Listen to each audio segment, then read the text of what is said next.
आज से 22 साल के करीब जो 1999 का कारगिल युद्ध हुआ था वो आज भी लोगों के जहन में याद है। उस युद्ध में पाकिस्तान ऊपर था, हिंदुस्तान नीचे की तरफ था, लेकिन उस युद्ध में इतनी बहादुरी से, इतनी जांबाजी से उन्होंने युद्ध लड़ा और पाकिस्तान को हराकर तिरंगा फहराया था। उस लड़ाई के लड़ने वाले हवलदार योगेश हमारे साथ हैं, उनसे ही जानते हैं कि वो लड़ाई किस तरह से लड़ी गई और किस तरह से वो जीत हासिल की। सर, वो जो लड़ाई छिड़ी थी कारगिल की, पाकिस्तान ऊपर था, हिंदुस्तान के सैनिक नीचे थे, फिर भी एक जांबाजी से लड़ाई लड़ करके उनको मार भगाया था। किस तरह से लड़ाई थी? सर, हमने जब ये लड़ाई लड़ी थी, जब हम जोगी पोस्ट के ऊपर है कंपनी, हमारी बराऊ कंपनी जोगी पोस्ट के ऊपर है, बराऊ कंपनी 5 प्लाटून डिवाइड थी वहाँ के ऊपर।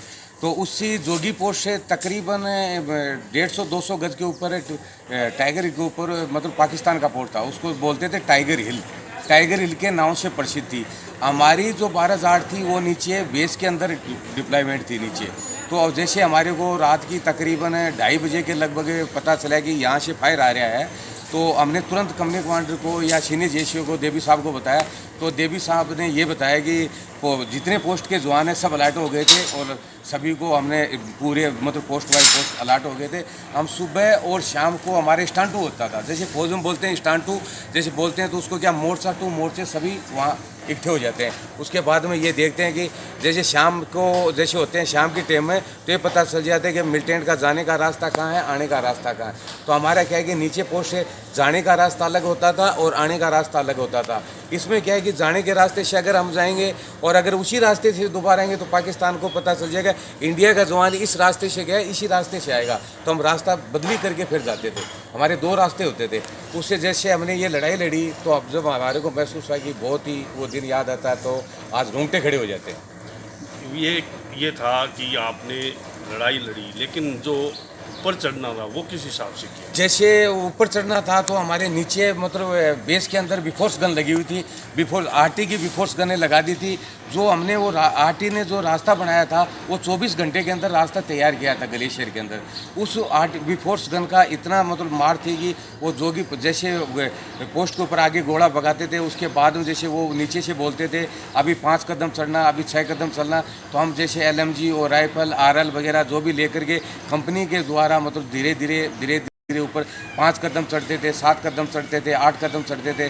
वहाँ जैसे कोई पत्थर की आड़ लेके हम बैठ जाते थे, क्योंकि बर्फ़ के पहाड़ हैं, अगर कोई मिल गया तो ठीक है, नहीं बर्फ़ की जैसे बर्फ़ के पहाड़ बने हुए हैं उन्हीं की आड़ ले लेते, उन्हीं को हम पत्थर समझ के वहाँ बैठते थे और उसके आड़ के अंदर हम बैठे रहते। कोई नाड़ा आ गया पानी का उस साइड के अंदर रहते थे, उसे हम धीरे धीरे जैसे जैसे हमने आमने सामने फायर चलती रही, आमने सामने जवाब देता रहा, इस साइड से पाकिस्तान का, इस साइड से इंडिया का, हर पोस्टों से मतलब फायर चलता रहा। जैसे जैसे जवाब मिलता, जैसे जैसे हमने धीरे धीरे उनको पाकिस्तान वालों को पीछे की साइड में भगाया। इस साइड से कंपनियाँ चढ़ गई, हम इंडिया की जो मतलब इस साइड के अंदर 12 जाट आ गई, उस साइड में राजरेव थी, उस साइड में मार बटालियन थी। तीनों बटालियन उन्होंने एक साथ घेरा डाला। जब इतने थे उनको हमने मार गिराया। उसके बाद में वो चले गए, उसके बाद में हमने वहाँ तिरंगा झंडा फहराया। जब जाकर के हमने वो टाइगर खाया इस दौरान क्या? इस दौरान हमने, हमारे पास कुरकुरे थे या चिप्स वगैरह थी जो लंगर वगैरह के अंदर बनते थे, जैसे आटे की बना करके तो तेल में फ्राई करके वो देते थे, तकरीबन 1 किलो 1.5 किलो, क्योंकि ज़्यादा वजन भी हम नहीं ले सकते थे। हमारे साथ में अमनेशन होता था, मतलब एक पास में किसी के पास में LMG है, अमनेशन है। एक जवान की पीठ के ऊपर तकरीबन 35-40 किलो वजन हो जाता है। उस वजन को लेके चलना, फिर प्लस के अंदर अमनेशन भी है, राउंड भी है, उसको ले खाने से बढ़िया हमारे को अमनेशन लगता था। क्यों कि हमारी ज़िंदगी अमनेशन के अंदर थी। अगर हमारे पास गोली नहीं होंगी तो हम लड़ाई कैसे लड़ेंगे? हम खाने को महत्व नहीं देते थे, हम तो अमनेशन को महत्व देते थे, हमारे हथियार को देते थे। हमारे को हथियार जरूरी थे, खाना हमें अच्छा नहीं। घर वालों को क्या? घर वालों को से हमारे कोई बातें चीतें नहीं होती थी। 5 दिन से 7 दिन से बातें चीतें होती थी। जब हमने ये लड़ाई जब शुरू हुई थी, जब हम घर पे सब कुछ भूल गए थे, हमने ये सोच लिया देश के लिए भर्ती हुए हैं, देश के लिए मरेंगे, देश के लिए मर मिटेंगे।